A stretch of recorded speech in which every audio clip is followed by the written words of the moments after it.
루틴 지키기 위해서 고통스러워도 해내고 이럴 수 있는 노력이 분명히 있으셨던 것 같다는 생각이 오늘 저는 많이 들었습니다. 이상한 면이 있어야 됩니다. 이상한 면이 무슨 말씀이세요? 아픈데 했어. 기분 좋아. 약간 이런 느낌? 변태 같은 느낌? 그런 느낌. 변태 같은 느낌.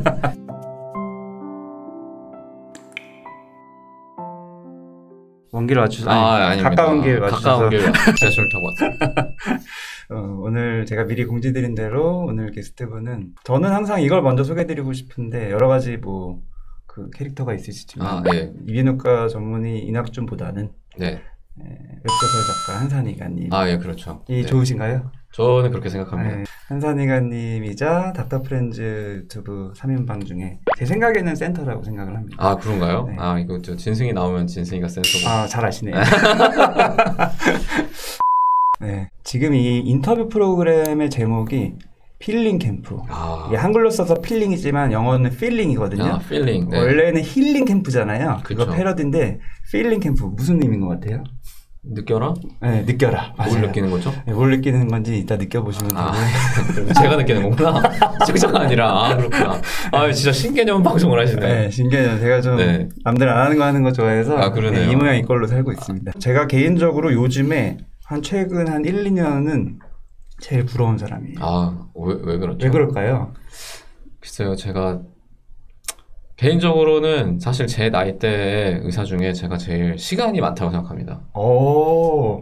시간 저도 많은데. 그렇죠. 좀 만만치 않게 많은 것 같긴 해요. 시간이 많은 게 근데 자랑인 이유는 뭐예요? 제가 노력을 해서 번 시간인 것 같아가지고. 그러니까 원래 진료실 안에만 있으면은 내가 그 진료실에서 환자를 보건 안 보건 어찌됐건 정해진 시간은 있어야 되잖아요. 그 안에. 그렇죠. 이제 작가라는 프리랜서 잡을 택하면서 제가 일을 빨리 끝내면은 그 뒤에 시간 온전히 제 것으로 가져갈 수 있는 그쵸.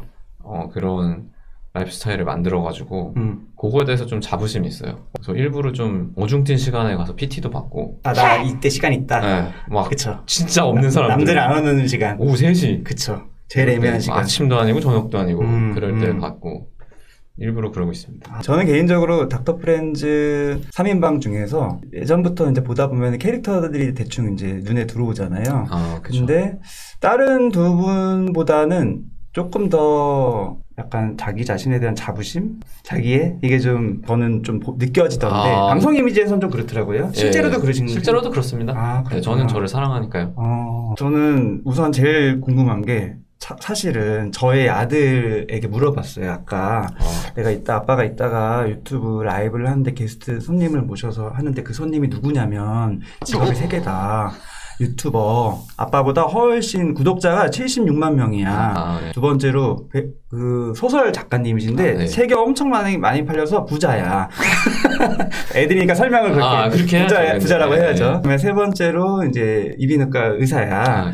이거를 설명했더니 그래서 아빠 마음이 어떨 것 같아? 이렇게 물어봤어요. 아들이 떨릴 것 같대요. 왜 떨려? 네. 왜 떨려? 전 떨리진 않았거든요. 기대는 됐지. 왜 떨려? 그랬더니 아빠는 너무 작은 사람이잖아. 그럼 똑같은 말을 하는데? 그래요? 그런 표현? 작다는 표현? 왜냐면 자기가 키가 작으니까. 작다는 표현? 저희 딸내미는 항상 우리 아빠가 제일 작다고 아빠 중에. 저도 그런 키가 작다는 식으로 비교하는 얘기도 하지만 지금 이 표현은 구독자가 작다. 아빠가 뭔가 낮은 사람, 윗사람을 내가 모시는 그 떨림을 표현하더라고요. 애들이 되게 우러러볼 것 같은 아빠인데. 요즘 애들은 유튜브를 많이 보니까 유튜브 구독자 수로 우러러보죠. 아빠의 몇 배가 되는 거니까. 적지 않잖아요. 적지는 않지만 76만에 비하면 그래도. 그러네요. 네. 4로 나눠야 돼요, 사실. 그래서 어쨌든 제가 왜 나오셨는지를 여쭤본 이유가 사실은 저의 개인적인 입장에서는 과연 나오실까라는 생각도 있었지만 그래도 이것 때문에 나오실 수 있어라고 생각한 부분이 있어서 바로 이제 신간. 신간. 네, 웹소설 작가님이셨지만 이 종이책으로는 이번이 제가 단독으로는 처음이시니까. 네. 그 다음에 그 내용도 제가 되게 깜짝 놀란 게 자기애가 너무 강한 제목으로 근데 제가 신이라는 게 아니라 신이 나오는 이제 웹소설 형식의 작법서입니다. 네, 신이 나와요. 근데 내가 신이라는 뉘앙스로 강하게 하고 있죠. 그쵸. 네, 사진도 그렇고. 그쵸. 뭐야에 이렇게 약간 보게끔 확 어그로. 네, 확 어그로. 자기 자신에게 어그로를 하는 그 프로필도 되게 신처럼 찍었더라고요. 까맣게 뒤에. 아니 그냥 오라 그래서 찍었는데 그렇게 찍어주셨어요. 저는 뭐 사방에 그 사진 뿌리고 있죠. 저도 사실은 이런저런 책을 많이 쓰셨잖아요. 책은 많이 썼지만 제가 뭐 베스트셀러 작가다 그렇게 할 것까지는 아니었고 또 이 유튜브 채널 운영하면서 책 리뷰 섭외들을 많이 받고 그 중에서 골라서 이제 홍보식으로 하기도 하는데 선생님 저가 여기 라이브에 모시면서 그래도 제가 책 홍보를 해드리면 조금이라도 메리트가 있지 않을까. 감사하죠. 그래서 미리 조금 그 시간을 갖고 싶은데 이 책에 대해서 간략하게 아직 나오진 않았지만 웹소설의 신. 사실은 이제 바야흐로 부업의 시대잖아요. 네. 직업 몇 개십니까? 저도 직업이 좀 많긴 해요, 사실. 많잖아요. 솔직히 뭐 엄청 많으시잖아요. 네. 사실 육아빠도 제 생각에 캠퍼 하나 넣어야 될 것 같은데 매주 가는 정도면 직업이잖아요. 아직 뭐 그 정도는 아니지만 뭐 앞으로 그렇게 될 수도 있죠. 네. 어마어마하시던데. 하여튼 요새는 주된 직업 말고 이제 부업을 가져가야 되는 시대인데 저는 별명이 약간 웹소설 전도사 같은 포지션을 가지고 있어요. 왜냐면 웹소설이야말로 부업으로 제일 적합합니다. 특히 자기 직업이 좀 전문성이 있거나 남들이 잘 안 하는 직업이거나 하면은 이거는 따로 시간을 막 내가지고 어디를 갈 필요가 없고 집에서 쓸 수 있어요. 일단 그게 강점이고 특히 이제 애가 있거나 하는 분들은 밖에 나간다 그러면 좀 한 소리 듣기 쉽잖아요. 그렇죠. 집에서 이제 책을 쓰면은 어찌됐건 애들도 좀 애들한테도 야 이거 아빠가 일하는 거야 글 쓰는 거야 이렇게 보여줄 수도 있고 그리고 뭐 필요한 일단 매몰 비용이 좀 적고 그리고 내 이야기를 구체화해서 풀면은 그게 이제 어느 정도 먹히거든요. 아직까지는 수요가 공급보다 훨씬 많아요, 이 시장이. 그렇게 저는 그렇게 예상을 못했는데 그렇게 얘기를 하시네요. 네, 사람들이 엄청나게 기다리고 있습니다. 사실 제 소설이 처음엔 더 그랬어요. 제가 처음 쓸 때는 정말 그냥 제가 쓴 거는 메디컬이라는 소재를 다뤘기 때문에 어느 정도 인기가 있었던 거지 얘가 뭐 잘 써서 그런 건 절대 아니었어요. 근데 그 덕분에 저는 좀 초반에 많은 이득을 봤는데 저는 여전히 수요가 더 많다고 생각합니다. 항상 제가 그 이낙준 선생님을 멀리서 보면서 제일 부러웠던 포인트는 뭐 베스트셀러 작가고 뭐 이런 것 자체는 결과물인 거고 그 이면에는 과정으로서 제일 부러웠던 거는 꾸준히 매일 글을 몇 시간씩 쓴다는 거. 그거 자체가 저는 너무 충격적이었어요. 그 얘기를 하면 작가님들 중에서도 놀라시는 분들이 그쵸. 많이 보통은 계시더라고요. 기복이 다 있으시거든요. 네. 예술가나 문학하시는 분들이 왕창 필 받아서 쫙 하다가 안 할 땐 쫙 안 하다가 근데 규칙적으로 하시는 그게 너무 신기하더라고요.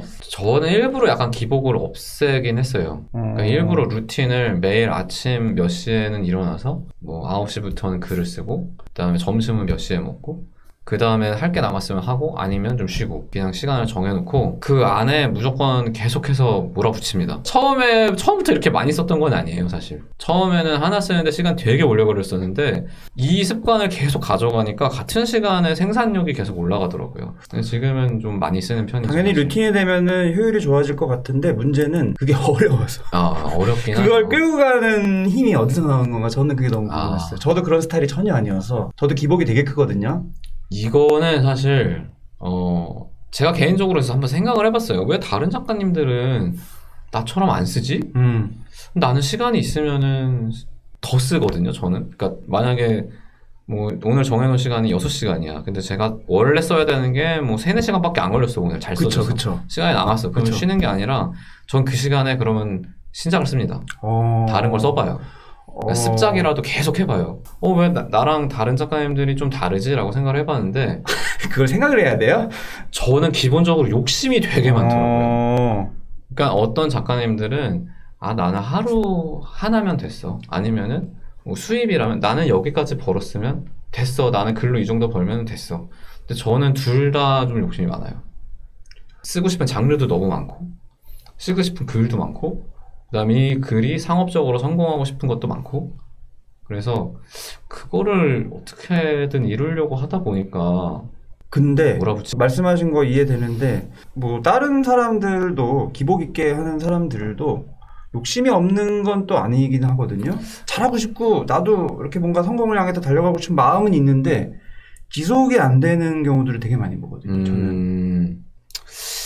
저는 근데 이렇게 말씀하면 좀 그렇긴 한데 저는 옆에서 보면은 좀 본인이 루틴을 깨는 경우도 되게 많더라고요. 예를 들어서 컨디션이 내가 오늘 너무 안 좋아. 그쵸. 잘 생각해 보면은 어제 뭔가 다른 걸 한 거예요. 그쵸. 술을 마셨거나. 그쵸. 뭐 술을 마실 수 있는데 뭐 2시까지 마셨거나. 저는 평일에는 절대 그렇게 안 하거든요. 저는 그런 일을 아예 없어요. 제가 약간 불면증이 있긴 한데 그래서 저는 체크리스트를 이제 오진 선생님한테 받아가지고 아침 몇 시 꾸준히 일어나는 거, 아침에 해보는 거, 그다음에 뭐 활동 충분히 하는 거, 자기 전에 어느 정도는 좀 뭐 다른 활동하는 거 피하고 핸드폰 아예 두고 이런 체크리스트를 정해서 컨디션을 계속 조절을 하거든요. 아, 그렇구나. 그래야 그 다음날 똑같은 컨디션으로 일을 할 수 있으니까. 이제 대부분의 사람이 이렇게 하고 싶다, 루틴을 가지면 좋은 거 알고, 나도 그렇게 하고 싶고, 꾸준한 거 좋은 거 알고, 그래야지 효율 올라가는 거 다 아는데, 못 하거든요. 근데 그거를 하시거든요. 근데 저도 처음부터 이랬던 건 아닌 것 같아요. 천천히 루틴을 만들어 갔어요. 그러면은 지금 와서 돌아봤었을 때 만약에 그 시장이 그 시점에 그 정도까지는 아니었고, 조금 애매한 비전이었고, 그 다음에 내가 뭔가 했었을 때 그 내가 올라가는 이 곡선도 약간 생각보다 낮거나 아니면은 좀 기복이 있거나 이런 상황이었으면 어떻게 했었을 것 같아요? 그랬으면 저는 좀 지쳤을 것 같아요. 그쵸. 100% 지쳤을 것 같아요. 지치면 어떻게 하는 거예요, 본인은? 지쳐도 어느 정도까지는 하는데 제가 한 번 그런 적이 있거든요. 이제 제가 어느 정도 실력이 생겼다고 생각을 해서 나 이제 판타지를 쓸 수 있을 것 같다. 근데 그냥 쓰는 건 좀 무서우니까 섞어야지. 그래서 의학 판타지를 썼어요. 원래 하던 거 반? 네, 의사가 이제 판타지 세계에 떨어지는 걸 썼는데 얘가 생각보다 성공을 못한 거예요. 저는 되게 재밌을 거라고 생각하고 썼고 출판사나 동료 작가들도 이게 제일 재밌는 것 같다고 했는데 막상 까봤더니 성적이 되게 별로였어요. 네. 그때 되게 초조하더라고요. 내 작가로서의 역량이 여기까지인가? 왜냐면 이 시장이 확실히 수요가 많지만 그런 이유는 공급을 꾸준히 못해요, 작가들이.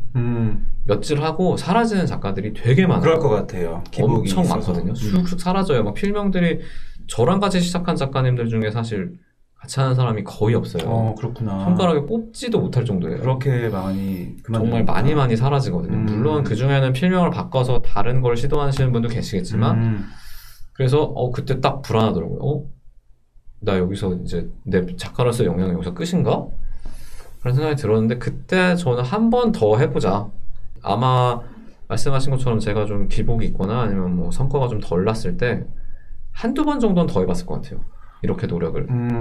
그 한 번 더 해보자는 어떤 바탕으로 나오는 생각인 거예요? 못해, 하면 이럴 수도 있잖아요. 그럴 수도 있는데 그냥 그 생각이 들더라고요. 내가 아직 역량이 안 되는데 이걸 또 도전을 했구나. 내가 제일 잘할 수 있는 걸로 한 번만 더 해보자. 그래서 그냥 아예 그냥 메디컬물로 가보자. 그렇게 생각을 했죠. 그래서 그때는 어찌됐건 저를 위해서 핑계를 댄 거죠. 그쵸. 이걸 망한 거는 섞어서야. 섞어서야. 내가 못 쓴 게 아니야. 그러면은 관리는 보통 몸 관리가 우선 있는데 몸 관리는 어떻게 하고 계세요? 지금 시점. 지금이 제일 잘하고 계신다고 하셨는데. 네, 지금 일주일에 4번 PT 받고. 4번을 해요? 네. 대단하시네요. 죽도록 하고 오늘도 하고 왔습니다. 그리고 식단을 점심에는 아침 점심은 무조건 식단을 하고 저녁은 왔다 갔다 해요. 저녁은 뭐 약속이 있거나 아니면 뭐 좀 오늘 뭐 단백질을 아예 안 먹었다 그러면 그냥 먹고 중간 단백질을 챙겨 먹었다 그러면 좀 식단을 하고. 그게 식단이랑 PT 4번이 뭐 몸 만드는 것 자체가 의미가 있어요? 아니면 건강이에요? 체력? 저는 사실 이제 좀 아픈 데도 있고 몸이 아프더라고요. 갑자기 어깨나 이런 데가 아파요. 네네. 그래서 사실 운동을 시작한 것도 있는데 하다 보니까 생산성이 올라가는 거예요. 올라가죠. 이게 몸을 쓰고 움직이니까 같은 시간에 쓸 수 있는 게 확 올라가더라고요. 집중도 더 잘 되고 컨디션 좋으니까. 저는 단순히 통증은 이미 사라졌지만 그것 때문이 아니라 해야겠다. 그리고 저는 되게 오래 살고 싶거든요. 오래 사는 장수에 대한 욕심도 있으시구나. 네, 그래서 한 획을 그리려면 죽을 때까지 써야지. 진짜 막 저는 건강하게 오래 살고 싶어요. 죽을 때까지 글 쓰고 막. 그래서 그런 걸 좀 그런 욕심이 되게 크죠. 그렇구나. 이비인후과 의사로서의 어떤 앞으로의 계획 같은 게 좀 있으실까요, 혹시? 꼭 진료가 아니어도. 저는 사실 진료를 봉사로는 계속 하고 싶어요. 어떤 느낌? 어떤 거예요, 예를 들면은? 이번에 그때 갔을 때는, 이비인후과 의사로서 중환자를 보는 게 너무 어렵더라고요. 그때 얼마나 갔다 오셨죠? 그때 2주. 참고로 2주 동안 코로나 제일 심할 때 모든 걸 다 중단하고 갔다 오신 봉사정신이 투철하신. 근데 너무 힘들더라고요. 힘들죠. 이게 실력이 모자라니까 모르겠어요. 이거 어떻게 해야 될지. 그리고 뭘 해야겠는 건 알겠는데 내가 그걸 해본 적이 없으니까. 그래서 이거 너무 어렵다. 이런 종류의 봉사는 좀 어렵겠구나. 그래서 이제 코로나 풀리고 좀 하면 전 해외 봉사나 이런 것도 좀 나가보고 싶고 그쵸. 그런 쪽으로는 생각을 많이 하고 있고요. 이비인후과 의사로는 보청기에 대해서 조금 더 홍보를 해가지고 보청기를 안경처럼 생각하는 나라가 됐으면 좋겠다. 그런 마음이 있으시구나. 네. 현실이 어떤데요? 보청기에 대한 인식이나 이런 게? 보통 환자분 보청기 하셔야 됩니다라고 말씀을 드리면은 뭔가 선고를 받는 그럴 것 같아요. 암 선고 받는 느낌일 것 같아요. 사실 안경이랑 똑같은 거거든요. 어떻게 생각하면은 눈 나쁜 거보다는 귀 나쁜 게 덜하지 사실. 그쵸. 눈은 안 보이는 거고 이거는 안 들리는 것 뿐인데 이거는 이제 편견이거든요 사실. 그쵸. 근데 그게 너무 심하니까. 이 편견이 우리나라가 심한 거예요 특히? 사실 전 세계적으로 그런데 동양권이 되게 심해요. 차이가 있구나. 유럽에서는 엄청 노력을 많이 했습니다. 왜냐하면 대부분의 큰 보청기 회사들이 유럽에 있거든요. 걔네들은 캠페인을 진짜 열심히 해가지고 보청기를 일종의 이제 액세서리화 해가지고 예쁘게 뒤에 건다든지 약간 이런 식으로 그냥 노인이 되면 의뢰할 수 있는 것 그리고 이걸 하면 치매나 이런 걸 예방할 수 있고 어떤 위험으로부터 예방할 수 있는 어떤 기기로서 인지를 하고 있다면 좋네요. 우리나라는 보청기라고 하면 뭔가 내가 늙었다는 증표나 이런 걸로 생각을 해버리니까 좋지도 않은 귓속 보청기만 되게 고집을 해요.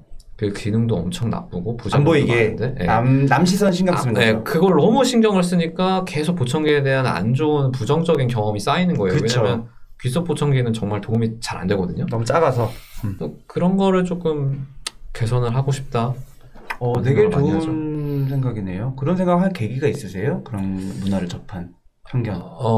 저희 아버지는 편견이 아예 없는 사람이거든요. 그래서 저희 아버지는 보청기 해야 된다고 하니까 그래? 나 음악 들어야 되니까 보청기 좋은 걸로 해줘. 그래서 맞추셨는데 주변에는 그게 안 돼요. 그리고 진료를 하는데 제가 공군에서 군의관을 했는데 군인들은 특히 더 하더라고요. 보청기 하셔야 됩니다. 원사님 아니면 대령님 하셔야 됩니다. 그러면 뭔가 내가 끝났다라고 생각을 해요. 전혀 그런 게 아닌데 멀쩡히 안경 끼고 오셔가지고 왜 보청기는 안 된다고 할까. 그래서 이제 그런 거를 보면서 이건 인식을 좀 바꿔야겠다. 안 그래도 우리나라 지금 난청이 이어폰 때문에 정말 폭발적으로 늘어나고 있는데 이 인식이 바뀌지 않으면은 나중에 이것 때문에도 치매 유병률이 올라가겠구나. 그런 생각도 들고. 그렇구나. 그쪽에 또 뜻이 있으시구나. 너무 할 수 있는 방향이 많을 것 같아요. 선생님 가진 유튜브도 그렇고 웹소설도 그렇고. 네, 그런 식으로 좀 활용을 하려고 하고 있죠. 그렇구나. 좋은 또 봉사에 대한 꿈도 있고 어떤 그런 캠페인 인식 전환에 대한 꿈도 있고 지금 진아님이 아까 저희가 좀 나눈 얘기긴 하지만 팔방미인인 건 다 알고 그 에너지가 넘치시는 보이는 게 있는데 아까 들은 얘기로는 그 이유들이 다 있는 건데 어쨌든 도대체 어디서 나오는 걸까요? 그게 유지되는 비결도 궁금합니다. 나는 작심삼일론데 어떻게 이분한테 설명을 해줄 수 있겠어요? 일단 욕심이 좀 있으셔야 되고 그리고 하는 일이 성과가 있을 때 꾸준히 할 수 있다고 저는 생각하거든요. 하는 일이 예를 들어서 유튜브를 시작을 했는데 1년이 지났는데 구독자가 늘지 않고 안 했다? 아마 저희 지금까지 안 했을 거예요. 근데 계속 잘 되니까 계속 열심히 한 건데 이런 거는 사실 한 번 정도 내가 무언가 하기로 결심을 했을 때 거기서 성과를 이뤄내면은 그 맛을 한 번이라도 보면은 다음에 한 번 더 시도하는데 도움이 되죠. 도움이 될 것 같습니다. 제가 듣기로는 물론 성과가 나서 운 좋게 올라가서 계속 유지할 수 있었다 이런 식으로 말씀하시지만 어떻게 보면 겸손할 수 있는 표현이신 것 같고 제가 들었을 때는 이 이면에서 엄청 노력하신 게 있는 것 같아요. 그 루틴 지키기 위해서 고통스러워도 해내고 조금 포기할까 하다가도 어쨌든 하고 이럴 수 있는 그런 노력이 분명히 있으셨던 것 같다는 생각이 오늘 저는 많이 들었습니다. 이상한 면이 있어야 됩니다. 이상한 면이 무슨 말씀이세요? 아픈데 했어. 좋아. 약간 이런 변태 같은 느낌? 그런 느낌. 변태 같은 느낌. 마지막으로 여쭤보고 싶은 거는 욕심이 많아야 됩니다라고 조금 전에 에너지도 표현하셨고 아까도 내가 욕심이 있다라고 표현하셨는데 제가 경험한 또 다른 내담자분들은 어디서 걸리냐면은 내가 욕심 많은 사람이라는 거를 인정하기 싫어서. 근데 지금 본인은 그거를 인정을 하니까 또 이렇게 막 얘기도 하고 있어야 된다라고 얘기하는 거거든요. 욕심에 대해서는 어떻게 생각하세요? 욕심이라는 이 단어. 저는 근데 욕심이 없으면은 사실 열심히 살기 어렵다고 생각을 하고 네네. 원동력이 되게 어렵다고 생각을 해요. 그쵸. 그러니까 뭐 게임을 할 때도 내가 고렙이 되고 싶은 욕심이 없어. 그러면 레벨업을 안 하겠죠. 그쵸. 그런 거랑 똑같이 글을 잘 쓰고 싶은 욕심이 없으면 글을 열심히 안 쓰게 되고 누구나 사람한테는 세속적인 욕심도 있고 그쵸. 명예욕도 있고 다 있는데 그걸 인정을 안 하기 시작하면은 그쵸. 좀 고통스러워지는 것 같아요. 사람이 우스워질 때도 있고 말과 행동이 달라지니까. 그쵸. 그냥 욕심을 인정을 하고 그 욕심을 이루기 위해서 노력을 하면 그게 제일 어찌됐건 순수하기도 하고 도움이 되지 않을까? 저는 욕심 많다는 말이 언제부터인가는 되게 칭찬처럼 들리더라고요. 열심히 한다는 말이랑 똑같이 들려가지고 너 되게 욕심 많다. 그러면 뭐 욕심쟁이다 이렇게 하는 것보다는 뭐 욕심이 많다. 열심히 산다. 이루고 싶은 게 많다. 꿈이 많다. 비슷한 뜻이라고 생각합니다. 네, 지금까지 욕심 많고 이루고 싶은 게 많은 그래서 열심히 사는 이낙준 선생님 긴 시간 동안 말씀 들어봤고요. 오늘 필링캠프 어떠셨어요? 마지막으로 느낌만 한번 말씀해 주세요. 저는 이게 대한민국 제2의 필링캠프가 될 거라고 생각을 하고요. 되게 재밌네요. 그리고 말씀을 너무 잘 이끌어 나가 주셔가지고 사실 전날까지 아무것도 안 보내주시길래 까먹었나? 근데 라이브로 그냥 질문이 이렇게 되게 시기적절할 때 들어오고 해서 되게 재밌었어요. 저는 제 이런 얘기를 최근 들어서 누구랑 해본 적이 없는 것 같아가지고 하면서도 내가 욕심만 있는 게 아니라 좀 불안한 것도 있긴 있구나 이런 거를 알게 돼서 되게 좋았습니다. 네. 역시 정신과 선생님이 다르긴 하네요. 아무튼 너무 귀한 시간 내주셔서 감사드리고요. 계속 응원하는 마음으로 또 뵙고 나중에 기회 되면 또 한번 뵀으면 좋겠습니다. 시청해주셔서 감사드리고 와주셔서 감사합니다. 감사합니다. 감사합니다. 감사합니다. 잠깐 내려가서 좋아요 한 번만 눌러주시면 저한테 도움이 많이 되고요. 다른 분들도 많이 시청을 할 수가 있는 기회가 됩니다.